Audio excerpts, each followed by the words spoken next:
So today is our third and final installment of this preaching series, Deposit, a series on giving and trust. And if you're joining us for the first time this week or online, welcome.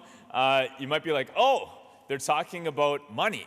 And this is actually something we talk about once a year, not every single Sunday, but we do a series once a year on this topic. And it is combined with, we just released this magazine, our Stewardship of Treasure, to share the financials from 2024, but also to share stories. So many beautiful stories. I hope you've had a chance to read it. Stories of lives that have been impacted by your generosity, by the incredible giving here in this parish. Now, I want to name up front that this is perhaps an uncomfortable topic for many. Right? It's a little bit awkward to be talking about money, and the goal is not to make anybody feel guilty or put pressure. This is meant to be a message of good news. In fact, that if we really get it and understand Jesus' way with money, it can set us free and even bring us joy. Now, I want to look to the example of little ones who I think do get it, and they demonstrate so beautifully. So one of my favorite parts of the Mass is the collection. No, I'm just kidding. There's some very sacred parts of the Mass that I love. But watching the kids come up is super cute. And some of them, there's different responses, right? If you're not aware, we have this little church up front where children donate, and the money from that goes to support children in developing countries. And so these kids, some of them, they run up so fast, they're racing each other, they're eager. The bigger kids are elbowing their way to the front, knocking the other kids down so they can be the first to give, right? And that's kind of one response, and it's so beautiful. I'm reminded of that scripture, God loves a cheerful giver. Now, a second response are these little children who don't really know what they're doing, and often an older sibling is guiding them, holding their hand, or maybe a parent leading them up to the front so they can give. And it's beautiful because so often we don't know how to do this automatically. We need help. We need the counsel of people who are more wise or more experienced to guide us. And then there's a third kind of child that I've noticed where they'll come all the way up to the front and they're just about to give, and then it's like something comes over them and they hesitate and they turn tail and they run away. Having never given whatsoever. And I think that describes those of us who sometimes feel a bit of hesitation when it comes to giving.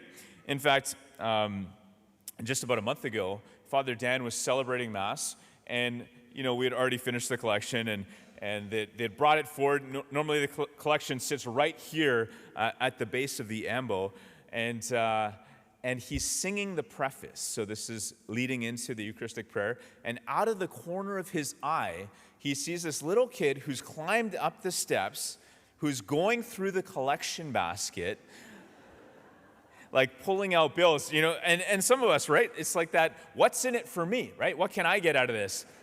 It was either that or his parents was like, hey, can you go up there and see if you can make change for a 20?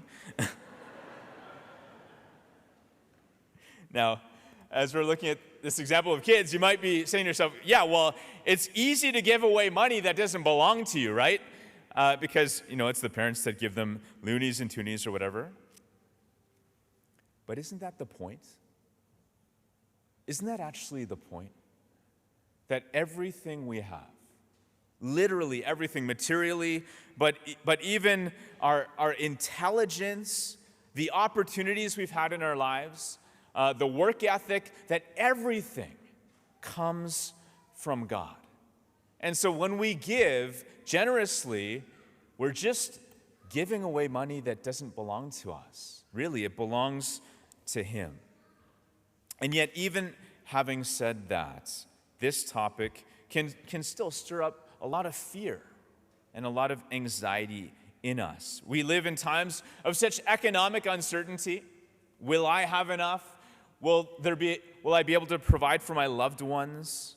And to be perfectly honest, I don't normally struggle with this kind of financial anxiety, but it was about a month ago. I was looking at my bank account, and I don't know if it was just because the cost of things are going up or certain bills, the timing of it, and I was like, whoa, there's not quite as much margin as normal.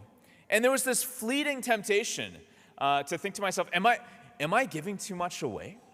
And I imagined myself on my deathbed, gathered all my loved ones, great nephews, great nieces there with me, as I'm giving them pearls of wisdom and saying, I wish I hadn't been so generous when I was younger. As if I would say that, right? And yet, fear can be so powerful. It can grip us, and it can cause us to turn inwards. Now, it just so happened that in the last little bit, I've chatted with a few different financial advisors, and just casual conversations, and different ones have said something very similar. Father, your job is not that different from mine. I'm dealing with people who are filled with fear and anxiety, and I'm just trying to say, hey, stay the course. We're investing for the long term here. Stick with it. And one, in fact, he said, I help people make financial plans, and I help people plan to give it all away. Isn't that interesting? He said, I actually have to help people do this because we all have to give it away. We either give it away, all of it, after we've died, or we'll give it away while we're living, or some combination of the two, but we all have to give it away. Now, I believe there's a solution to this fear and anxiety that we can have with regards to money, and the answer is love. And we hear about that in our gospel today. Jesus talking about this example of love in John 13, and it actually takes place right after the washing of the feet. And so I'm taken back to that moment here in our church on Holy Thursday, where we're gathered together. And this year, Father Dan had the privilege of washing a dozen sets of feet. And somebody noticed, there I am, perched up, watching the whole thing. Somebody said, it was so beautiful, like a proud father witnessing. I was actually watching to make sure he was doing it right, But it was very moving for me. I saw Father Dan. He was, wiping away the tears from his eyes. And I was just thinking, here he is. He's feeling what Jesus felt at the Last Supper.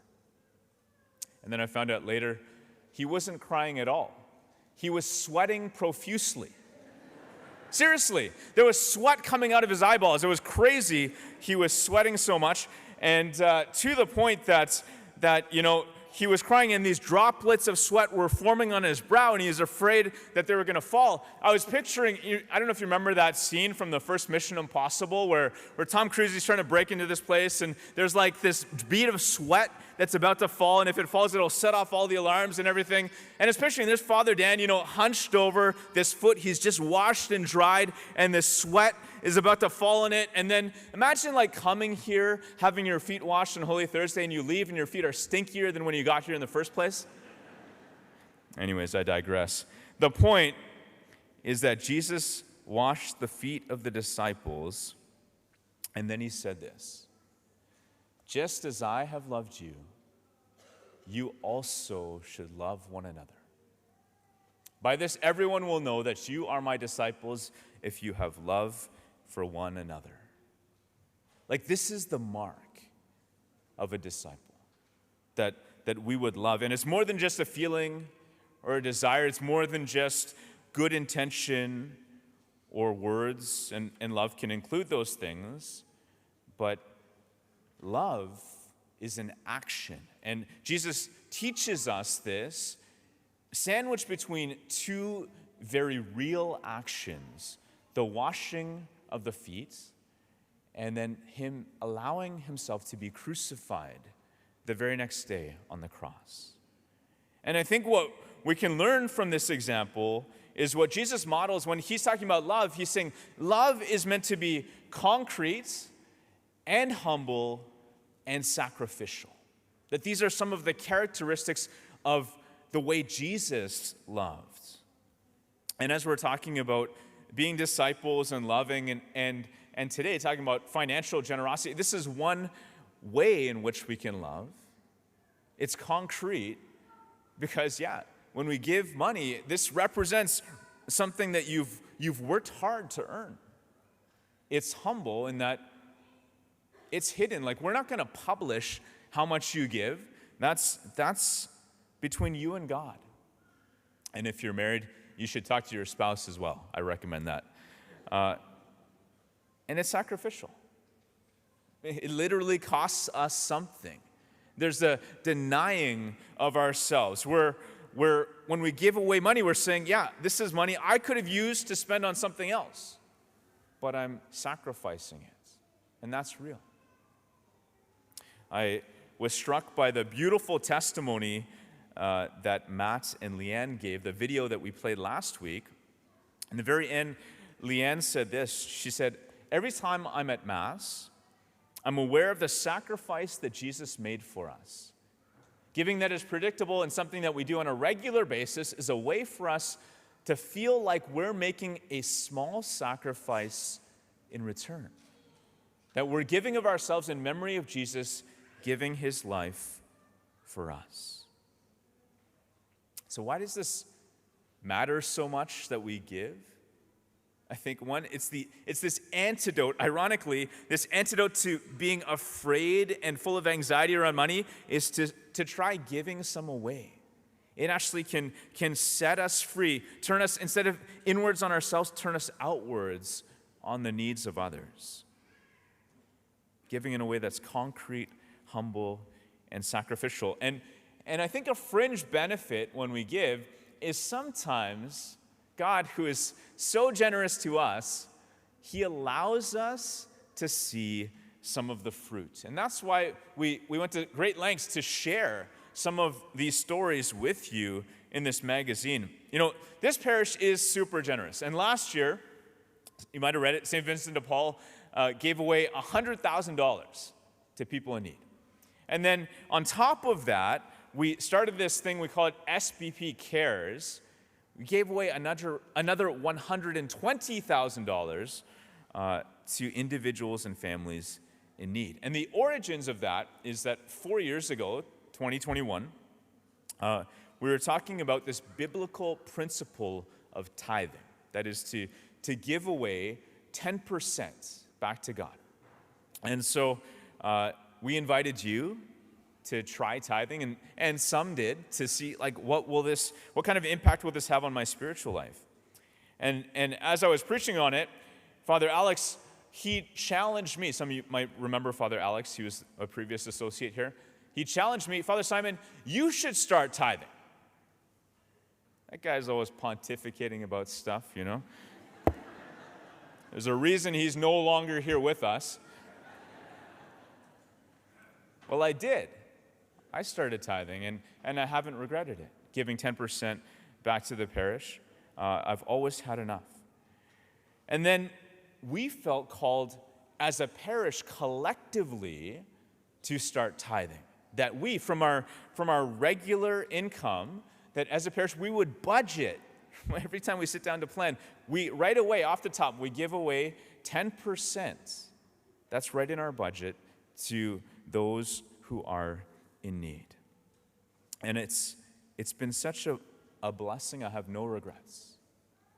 You know, through this program, SBP Cares, we've helped so many people. The people we help, we call them partners. And just the other day, one of our staff members, Chris, he had to call up Nova Scotia Power to help pay the power bill for one of our partners. And he calls them, and this employee picks up the phone, and he says, "Wait, is this St. Benedict Parish?" He's like, "Yeah." And he says, "You guys helped me back in 2021. And it turns out he was one of the very first people that we had partnered with. And here he is now, all these years later. He's got a job, more settled. And in fact, he and his wife and their 3 little kids, they were here at our Companions of the Cross 40th anniversary Mass just a few weeks ago. So beautiful to see the impact of our generosity. And God, who is so kind, sometimes he allows us to see that fruit. So I have two invitations for you today. The first is actually meant to be a blessing, to come out to, I don't think we've ever done this before. We're going to host an evening for some financial education. So it's on Friday, May the 30th at 7 p.m.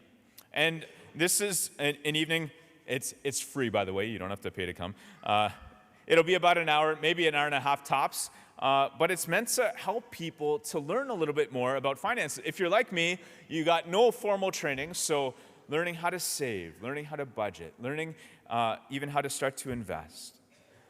And so you can come check that out. And perhaps if you're newer to Canada, there's aspects of how do you navigate the system here in Canada. And for example, one of the things we tried to share even in the magazine is that when you donate to St. Benedict, because we're a registered charity here in Canada, if you donate in a way that we can track it, so not cash, but in other ways, like an envelope or through automatic giving, you can get about 40 or 50% back when you file your income tax return. So it ends up being a win-win for everybody. So that's the first thing, to come check out this evening and learn. The second is what we're doing today. We have these commitment cards, and they're right there in the pews in front of you, these commitment cards, little pencils. And we're going to take a moment shortly where you can pray through this, read it, and we're inviting you to make a pledge, to make a commitment to invest in the kingdom. And maybe for some of you, it'll be for the very first time, or for some, it's to increase that investment, or for some, it's to begin automatic giving, which is the easiest way for us to budget and to plan around here. And to really pray about it. How can I love like Jesus in a way that is concrete, humble, and sacrificial? Now, just before we do that, one final thing, because it's a symbolic moment. Just 2 days ago, Friday, May the 16th, that was our 15th anniversary since we opened the doors of the church. And who was here way back then in 2010? Who was here? Look at that. Would you stand up for a moment? We want to honor you. If you were here from the beginning, just stand up. Let's honor all of these folks.